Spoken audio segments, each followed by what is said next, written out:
find the value of k for the quadratic equation 2x square plus kx plus 3 is equal to 0 so that they have two equal roots।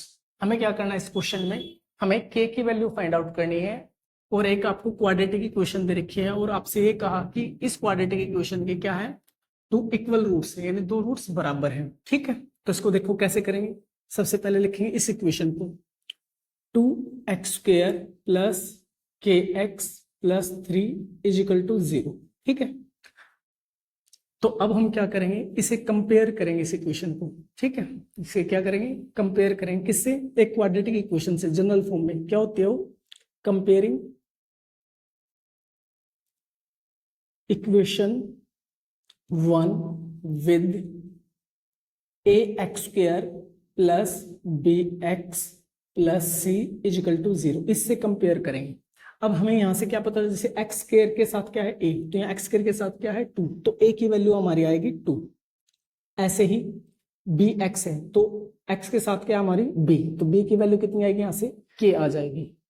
और इसी प्रकार c बाद में है तो c की value कितनी है 3, यानी इस तरीके से हम इसे कंपेयर करेंगे। अब हम क्या निकालेंगे, इसमें d निकालेंगे। d हमारा डिस्क्रिमिनेंट होता है, इसका फॉर्मूला होता है हमारा b स्क्वायर माइनस 4ac। क्या होता है इसका, b स्क्वायर माइनस 4ac। अब इसमें वैल्यू पुट करेंगे हम, तो b की वैल्यू क्या हमारी k, तो k square minus 4 into a की वैल्यू 2 और c की वैल्यू 3 है। ठीक है, और d की वैल्यू क्या होगी, यहाँ पे d की भी तो रखनी पड़ेगी कुछ ना कुछ। तो इन्होंने कहा they have two equal roots. Equal roots तभी होंगे जब d की वैल्यू क्या होगी, हमारी 0 होगी। ठीक है, तो अब इसे सोल्व करेंगे, तो 0 is equal to k square, इनकी मल्टीप्लाई करेंगे तो 4 2 जा 8, 8 3 जा 24, ऐसा हो जाएगा। अब हमें k की वैल्यू फाइंड आउट करनी है, तो k को तो यहीं रखेंगे, इस 24 को हम इधर लेके आएंगे, तो k square is equal to हो जाएगा हमारा 24। अब स्क्वायर इधर जाएगा तो क्या बनेगा, अंडर रूट बनेगा।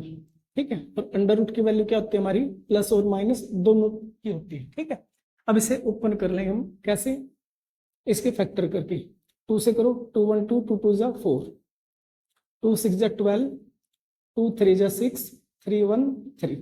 अब देखो इसका पेयर कंप्लीट है तो इसे हम ऐसे लिख सकते हैं, जिसका पेयर कंप्लीट है उसे तो बाहर ले लो उनमें से एक को, और जिसका पेयर कंप्लीट नहीं है उनकी मल्टीप्लाई करके अंदर लिख लो। ठीक है, ये हमारे क्या है, k की वैल्यू है, ये हमारा आंसर।